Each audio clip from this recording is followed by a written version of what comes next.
En el Salmo 53, dice así la Escritura en el nombre de Jesús, para la gloria del Padre, del Hijo y del Espíritu Santo. Amén. Dice el necio en su corazón: no hay Dios.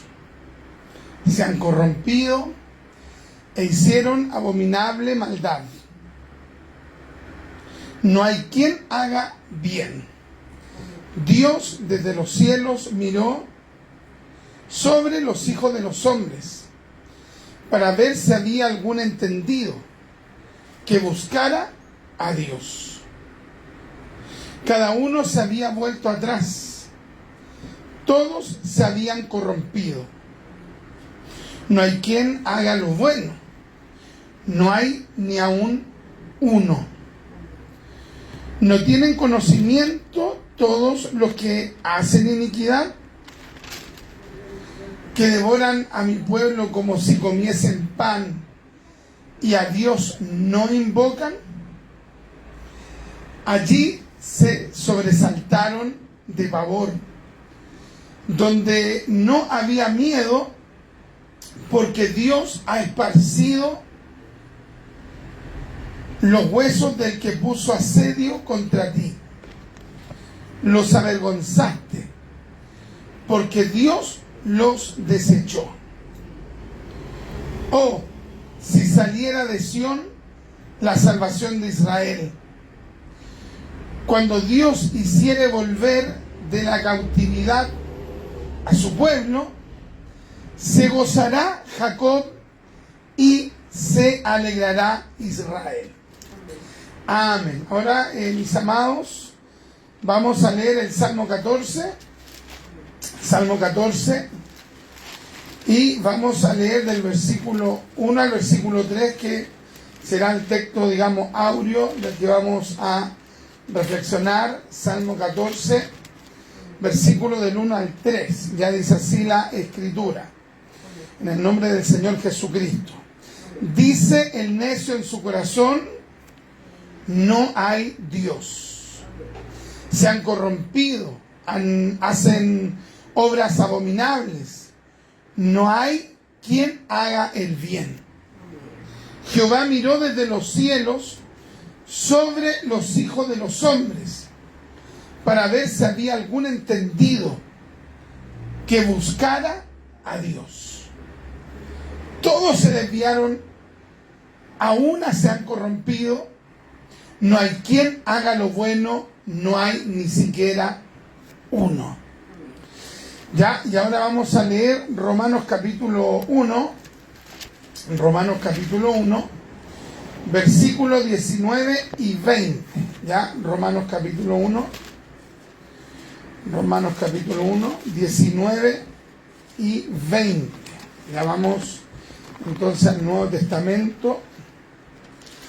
Romanos capítulo 1, versículos 19 y 20, dice así la Escritura. Porque lo que de Dios se conoce les es manifiesto, pues Dios se lo manifestó, porque las cosas invisibles de Él, su eterno poder y deidad, se hacen claramente visibles desde la creación del mundo, siendo entendidas por medio de las cosas hechas, de modo que no tienen excusas.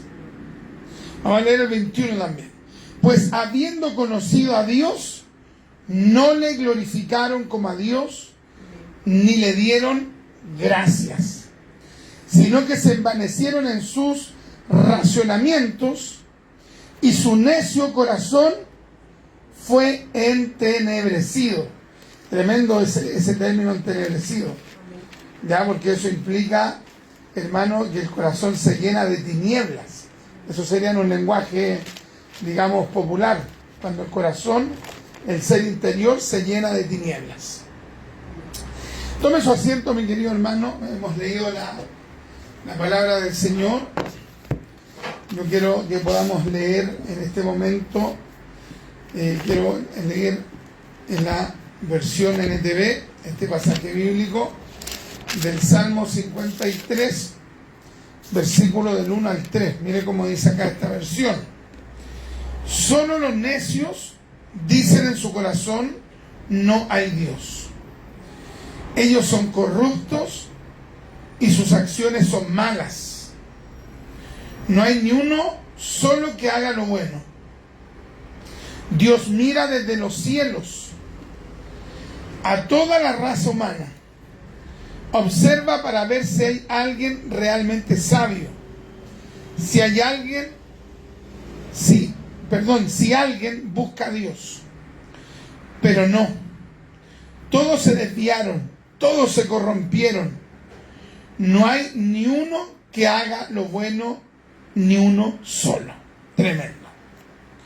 Entonces quería que pudiésemos meditar en este Salmo 53, ya que se le atribuye a David.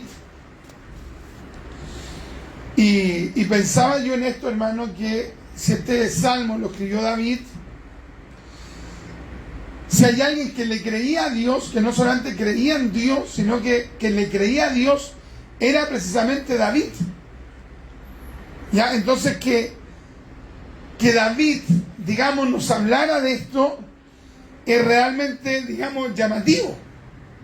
¿Ya? Porque pensemos, por ejemplo, que hoy de manera más frecuente pululan, deambulan, o uno puede hallarse una persona, digamos, en el trabajo, en la calle, uno puede hallarse a alguien que no crea en Dios. Ya, pero piensa usted, hace 2900 años atrás, este no era un fenómeno recurrente. Ya, de que alguien llegase a ese nivel de locura, de negar la existencia de Dios. Por último, antes la gente, por ejemplo, en su error, era politeísta. Ya, otros caían en otro error que es el panteísmo. Ya, otros incluso tenían concepciones deístas. Creían que Dios había creado todo y lo había abandonado. Pero hallar a una persona que fuera atea abiertamente en ese periodo, hace 2900 años atrás, era realmente excepcional. Entonces, aquí podemos, digamos, preguntarnos, ¿David en algún momento se habrá encontrado de manera excepcional con algún ateo por allí? Recuerde usted que, por ejemplo, cada pueblo tenía varias divinidades y 2 o 3 más o menos que eran las principales de cada pueblo. Entonces, el problema ahí, para el tiempo de David, el problema no es que hubiese gente que negara a Dios, sino que la gente tenía muchos dioses. Entonces, eventualmente tal vez David de manera excepcional se encontró con alguien, con un fenómeno, digamos, de ese tiempo que negara la existencia de Dios, o también puede ser que solo por revelación el Espíritu lo llevó a, digamos, a meditar en la condición del hombre que niega a Dios. O incluso podría haber ocurrido de que conoció a alguien que negara a Dios y a partir de eso el Espíritu de Dios comenzó a llevarlo a reflexionar en cuanto a este fenómeno. Pero ya para David debió de haber sido algo sumamente llamativo, porque él no solo creía en Dios, sino que él le creía a Dios. ¿Ya? Pero mire, a pesar que él creía en Dios y le creía a Dios, sí tuvo por el Espíritu un tiempo para reflexionar en cuanto a estas personas. ¿Ya? Entonces, ese punto quiero que nosotros podamos considerar. Porque, por ejemplo, hay personas que tienen su vida cristiana, su vida, digamos, dada a la búsqueda de Dios, a leer la Biblia, y rara vez se ponen a pensar, a reflexionar, por ejemplo, acerca de la vida de las personas que no tienen a Dios. En este caso, David, por el Espíritu, reflexionó en la condición emocional y espiritual de alguien que no tiene a Dios. Y aún peor aún, que alguien no, o sea, de alguien que niega la existencia de Dios. Hay personas que dicen, no, yo vivo mi mundo, yo me quedo aquí encerrado, yo vivo lo mío nomás, y de ahí para allá me da lo mismo. Pero nosotros deberíamos, por ejemplo, meditar en estos fenómenos. Ya en la gente, por ejemplo, que se declara agnóstica, otros que se declaran ateos, pensar cómo esa persona llegó a esa condición. Porque David podría haber simplemente ignorado ese fenómeno, que para ese tiempo era algo sumamente marginal, mínimo. Pero por el Espíritu reflexionó en la condición de ese ser humano, y David, por el Espíritu, dice el necio en su corazón. O sea, ya de partida, David, por el Espíritu, califica a una persona que niega la existencia de Dios, lo califica, hermano, como una persona no sabia. Ya, porque David no dice el sabio en su corazón.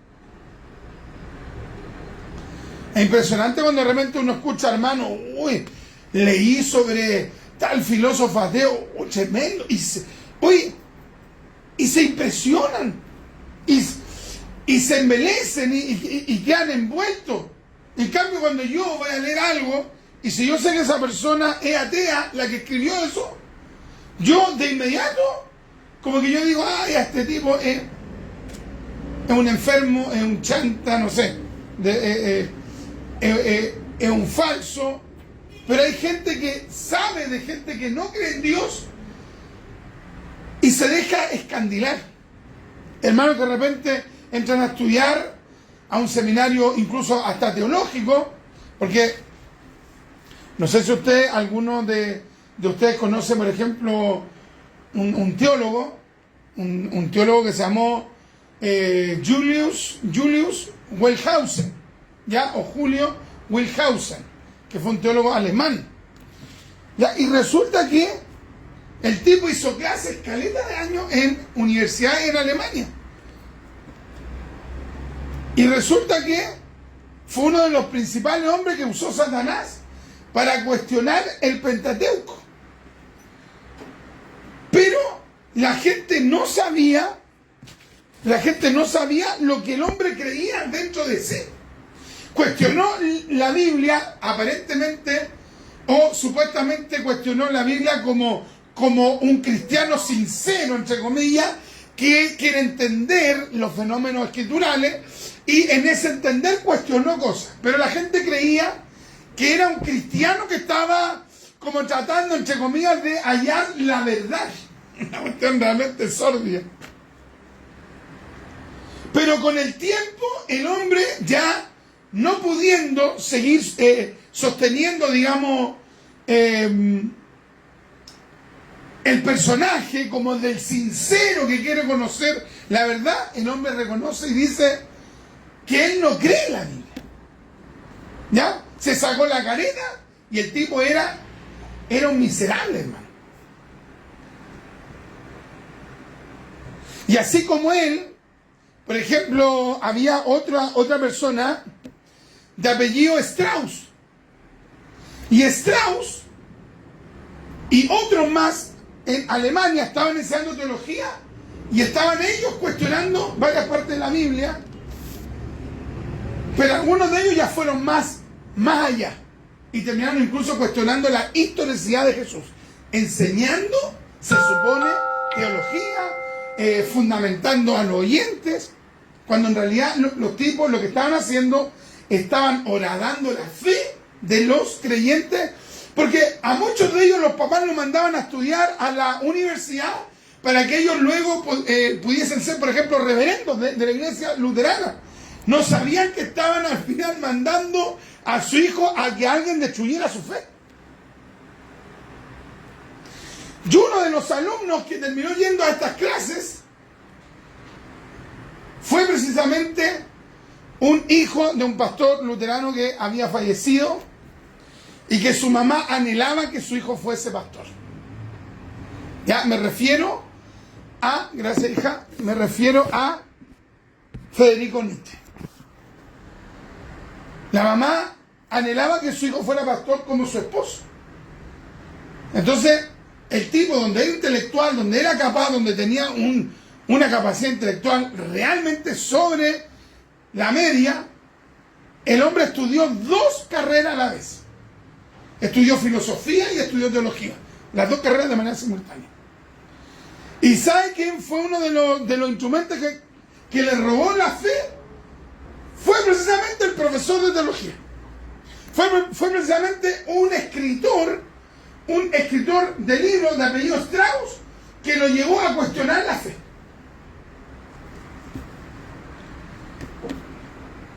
Entonces hay gente que de repente ve a personas que cuestionan a Dios, que cuestionan lo de Dios, que cuestionan la fe, y en vez de inmediato, al saber que la persona no cree en Dios, en vez de decir, ya, esta persona no cree en Dios, entonces lo voy a tener ahí nomás, lo comienzan a escuchar y comienzan a absorber. Nosotros como cristianos, cualquier persona que no crea en Dios, que nosotros conozcamos, obviamente que no lo vamos a golpear, no lo vamos a agarrar a garabatos ni nada por el estilo, pero desde allí, si alguien dice que no cree en Dios, ya de inmediato es una voz de alerta. Hay que tenerlo ahí. Yo me acuerdo que un hermanito de repente, mire, primero voy a hablar de otro ejemplo. Un día estaba viendo un Facebook de una hermana que es de Estados Unidos. Entonces, ella es de la comunidad cubana. Entonces resulta que publicó una frase de Federico Nietzsche. Y las publicó así, pero como que era lo máximo. Entonces yo le escribí por interno y le dije, hermana, ¿sabe que usted está publicando una frase de una persona que no solamente era anticristiana, sino que también era antijudía y era anti todo lo que representara o promoviera o predicara al Dios de la Biblia? Entonces usted no puede hacer eso. Y la hermana me dijo, perdón hermano, sabe que no tenía idea. Imagínese, yo creo que casi la mayoría de las personas saben que Nietzsche fue un ateo, pero hay gente que no sabe eso. El pensamiento de Hitler está sustentado en gran manera en el pensamiento de Federico Nietzsche, en el pensamiento de otros tipos que, bueno, hay un hombre que promovió el evolucionismo, ya, digamos, social, que se le llama. Entonces, ¿ve? Ahora nos encontramos en un periodo, sobre todo en las redes sociales, que la gente dice, me gusta esta frase. Ni siquiera se da el mínimo tiempo de evaluar quién escribió eso. He visto hermanos que publican frases de Albert Camus, ateo. Nietzsche, ateo. Michel Foucault, ateo. Son puros tipos, no saben que eran ateos. Porque está el ateo, e incluso algunos están mayas, que son antiteístas. ¿Se dan cuenta? No, porque hay ateos que no creen en Dios, pero su tema recurrente no es destruir la fe de otro, sino que ellos dicen, bueno, yo no creo en Dios. Y algunos te dicen, pero me gusta hablar de Dios con los cristianos, porque igual me hacen pensar, a ver, tal vez yo estoy equivocado. Entonces son personas que no anhelan el destruir la fe de otros.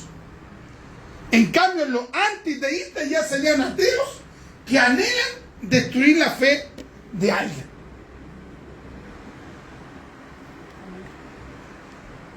Entonces, por ejemplo, Nietzsche, Camus, Michel Foucault, Jean-Paul Sartre, todas estas personas no solamente fueron ateos, sino que tenían un resentimiento hacia el Dios de la Biblia, porque ellos no atacan, por ejemplo, a la creencia budista, le da lo mismo, no hablan de, por ejemplo, Alá, vamos a hablar contra Alá. No, el tema de ellos es irse contra el Dios de la Biblia.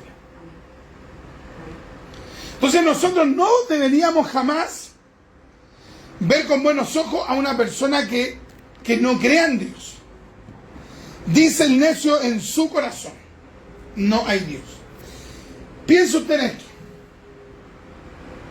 que para aquel entonces no era muy frecuente que alguien se declarara ateo, pero habían algunos que tal vez en algún momento exteriorizaban su rechazo al Dios de la Biblia, o al Dios verdadero, o a cualquier Dios, porque no creían en nada, pero no se atrevían a exteriorizarlo. Entonces, el ateísmo, por mucho tiempo, fue una creencia, digamos, aunque suene como contradictorio, porque al final el ateísmo igual es una creencia, es una religión. Se presenta como casi como una ciencia. Eso no es ciencia, es una religión que niega a Dios. Pero para aquel entonces la gente trataba de mantener su ateísmo de manera excepcional en el ámbito de su mente. Entonces, ¿cómo cree usted que David calificaría a los que no solamente piensan, sino que se atreven a proclamarlo?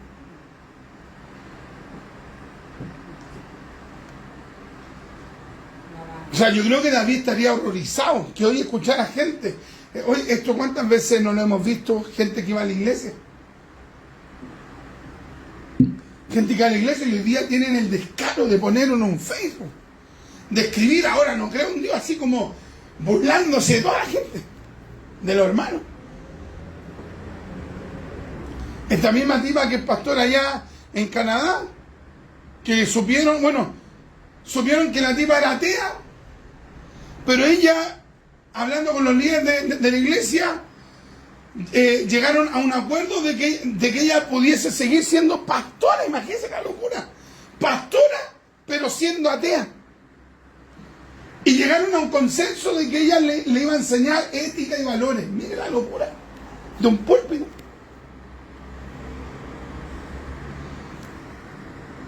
Entonces, la gente en el pasado era atea en el corazón. Muchos no se atrevían a exteriorizar eso. Y David aún eso lo declaraba como algo perverso, como algo necio. Pienso usted ahora cómo lo vería David.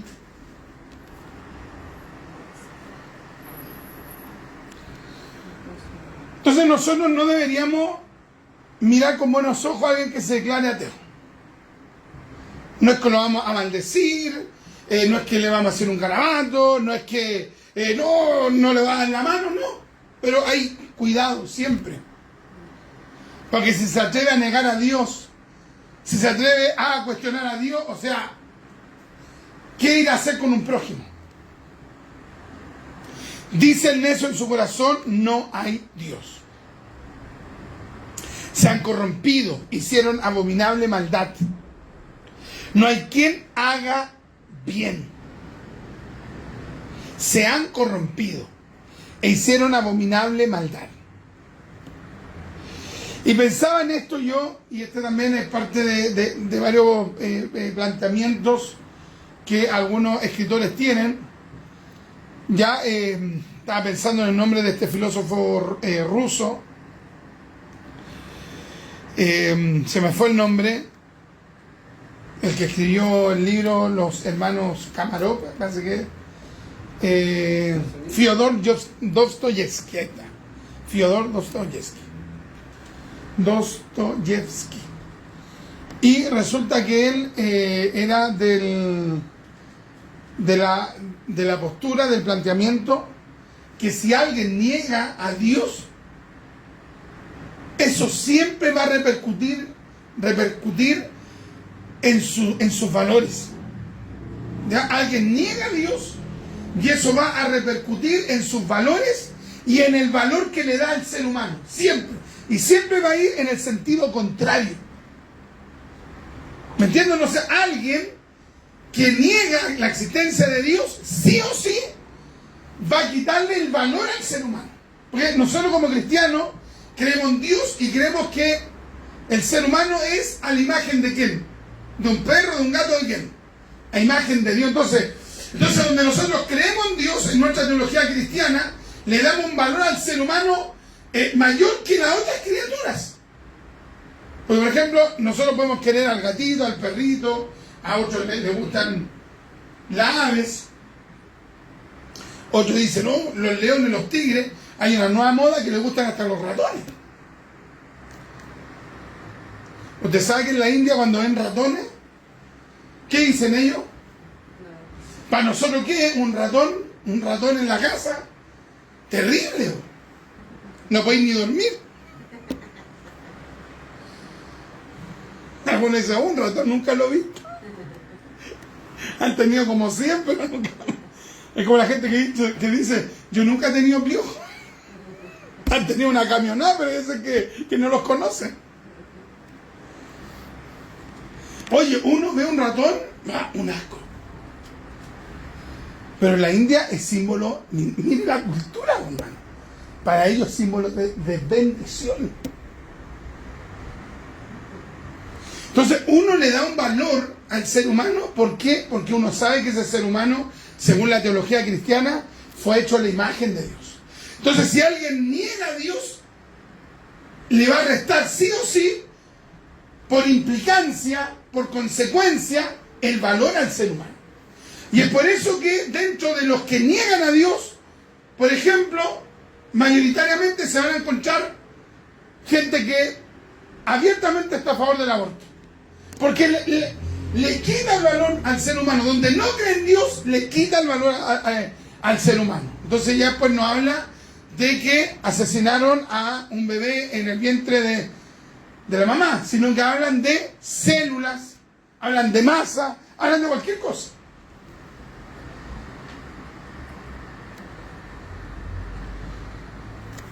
Entonces es difícil hallar, por ejemplo, a una persona atea que sea provida, que sea a favor de la familia. ¿Por qué? Porque terminan odiando todo lo que el Dios de la gloria le exige al ser humano.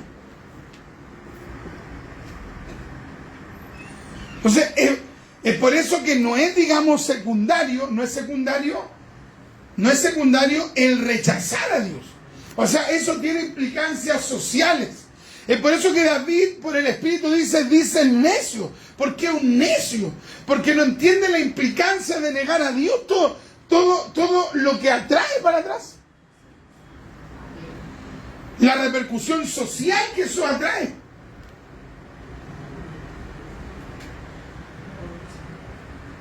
Lo que quiero decir que no es solamente que tenga implicancias teológicas, que las tiene, sino que también tiene implicancias políticas, implicancias sociales, implicancias comunitarias, implicancias familiares. Entonces, el ateo realmente es una persona peligrosa, muy peligrosa. Hay un ateo muy conocido que se llama, creo que el nombre es Sam Harris. Entonces, y miren cómo son las cosas. Este tipo es hijo, no me acuerdo cuál es judío, cuál es judío y cuál es cuáquero. No sé si el papá o la mamá. Pero uno de los dos es judío de los padres y el otro es cuáquero. No sé si el hombre o la mujer. Pero imagínense, o sea, el tipo venía con una herencia judeo-cristiana y termina siendo uno de los principales ateos en los Estados Unidos. El dolor que probablemente esa persona le ha dejado a los papás.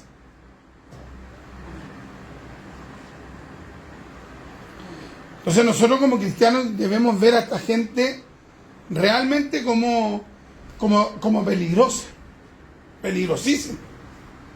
Se han corrompido, o sea, alguien llega, mira, a pensar que Dios no existe y peor aún lo llega a exteriorizar, a decir, y peor aún lo llega a escribir en libros. Eso me tiene que llevar a mí a la conclusión que esa persona debe ser un corrompido. Una persona que hace abominables maldades. No podemos creer que esas personas puedan entregarle un beneficio a la sociedad. Pero no, hoy se les presenta, hoy en el curso, hoy esa persona es ateo. Y los compañeros como que dicen, así como que están viendo como un sabio. Eso pasaba cuando yo iba al liceo, imagínense, hace hartos años atrás. Pero si había alguien, por ejemplo, en mi curso había un tipo que tenía más o menos buenas notas, así, no sé, un 6.3, algo así. Y el tipo era testigo de Jehová, o sea, los papás siempre lo llevaron a la secta. Y de repente el tipo como que se desató y después andaba como a todos diciéndole, no creo en Dios. Y la gente lo miraba así como que, ¡uy! ¡Qué tremendo! Pero yo me convertí, ¿sabes qué? Yo lo miraba como un ser que está en su peor decadencia. Puede ser que sea nuestra visión. Pero no con rabia, ¿me entiendes? No diciendo, miserable, no. Porque son personas como cualquier persona que si se mueren en ese estado se van a la condenación eterna. Pero lo que sí tenemos que decir claramente que no estamos frente a un sabio.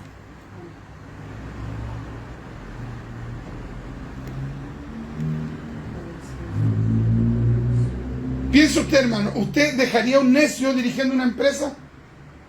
¿Usted dejaría un necio? Bueno, aquí en Chile tenemos un presidente necio, pero ya nosotros nos pasamos. Estábamos escuchando a la doctora Cordero en estos días con la maestra Francesca y la tipa se pegó un destape tremendo de que ella había tenido acceso al informe psiquiátrico del 2018 de Gabriel Boric, que no podía contar más allá, pero que ella tuvo el informe en sus manos. Yo le dije, ¿cómo tenemos un presidente así? Bueno, tremendo. Y ese parece que también es ateo. La Bachelet dijo que era agnóstica. Miren cómo hemos ido en el país. Piñera, un católico, pero más que progre.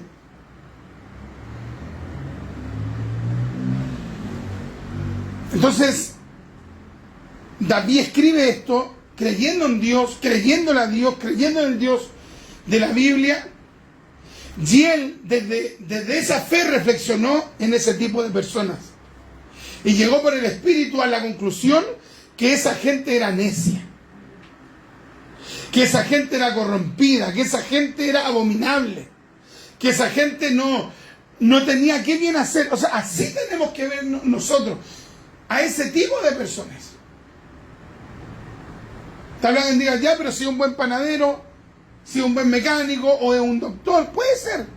Pero en el ámbito de la verdad sobrenatural, del ámbito espiritual, esa persona no tiene nada que decir.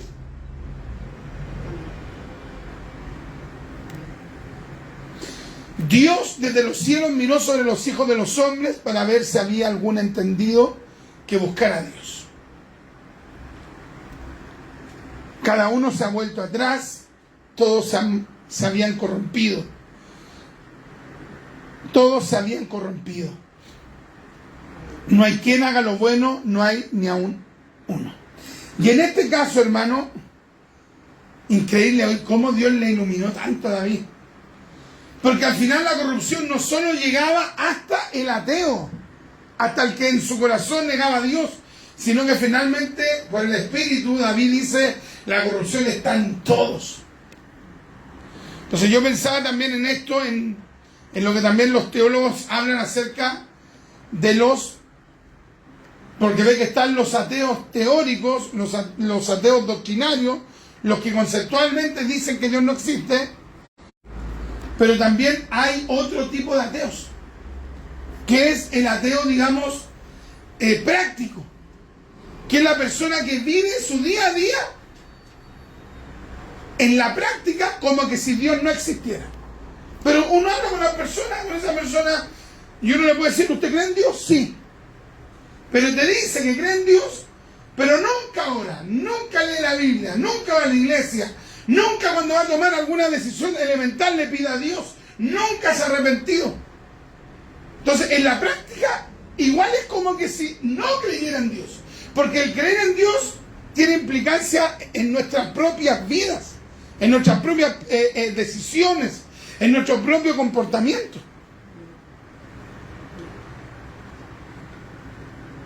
Entonces la gran mayoría de las personas al final igual están en ese segmento, porque viven como que si Dios no existiera. Pero en el caso de David, era un hombre que A pesar que había fallado, que había errado, el hombre amaba a Dios y quería tener presente a Dios. Y vivía para Dios. Se vamos a estar dando